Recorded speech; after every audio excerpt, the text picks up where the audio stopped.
সর্বশেষ ঢাকা থেকে প্রত্যন্ত অঞ্চলে মানুষ তার স্বজনদের কাছে যাচ্ছে। যাত্রা আজকেই শেষ দিন, তো সন্তোষজনকভাবে যাচ্ছে। আমরা যতটুকু জেনেছি এবং সারাক্ষণ আমরা মনিটরিং করছি যাত্রা পথ।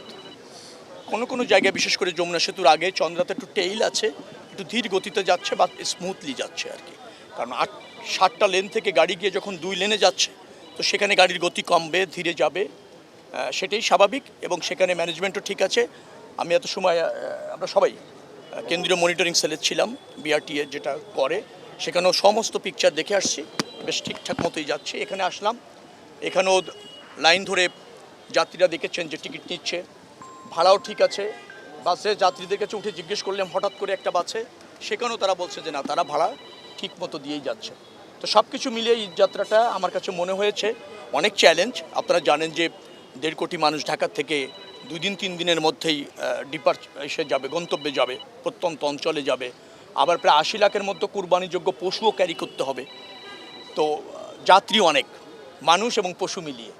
আবার আমাদের পরিবহন সেক্টরের যে সামর্থ্য আছে সেটার শতভাগ দিয়ে আমরা চেষ্টা করেছি।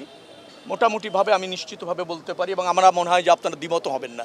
আমরা ছিলেন আমার কাছে আপনারা, এখন যখন যাই যে তারা নির্ধারিত ভাড়ায় যাত্রীরা যাচ্ছে, এবং যাত্রীরা তাই বলছে শৃঙ্খলার সাথে তারা টিকিট পাচ্ছে, এখনও পর্যন্ত টিকিট পাচ্ছে। তো সব কিছু মিলে একটা ভালো ঈদ যাত্রা আমরা ম্যানেজ করতে সক্ষম হলাম, এটুকুই বলবো। তবে মাননীয় মন্ত্রী, আমি যদি আপনি প্রশ্ন করতে চাই, সেটা হচ্ছে যে কাউন্টারের বাইরেও বেশ কয়েকটি জায়গায় আমরা বাড়তি ভাড়ার কিছু অভিযোগ পেয়েছি। হ্যাঁ, এরকম অভিযোগ আমার কাছেও এসেছে।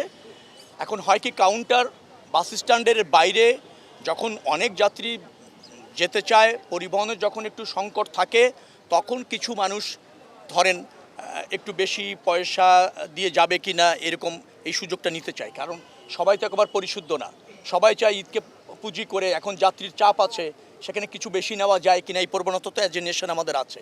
কিন্তু যেখানে আমরা অভিযোগ পাচ্ছি সেখানে ব্যবস্থা নিচ্ছি। আড়ালে আবডালে কিছু এরকম প্রবণতা আছে, কিন্তু এই প্রবণতা তো আপনি মানুষের মননের মানে যে আপনার মানে দুর্বৃত্তায়ন, সেটাকে তো আপনি রাতারাতি চেঞ্জ করতে পারবেন না।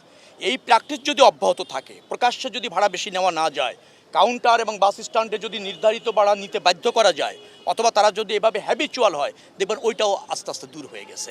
এই প্রবণতার থেকে আমরা বেরিয়ে আসতে সক্ষম হবে যখন দেখবে যে প্রবণতাটাকে প্রশ্রয় পাচ্ছে না, আমরা প্রশ্রয় দিচ্ছি না, যেখানে অভিযোগ শুনছি ব্যবস্থা নিচ্ছি, জরিমানা করছি।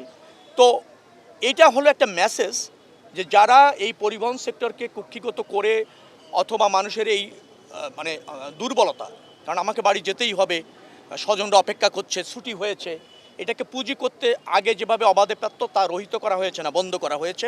বিচ্ছিন্ন কিছু এরকম যারা চেষ্টা করছে, দেখবেন যে পর্যায়ক্রমে সেটাও বন্ধ হয়ে যাবে।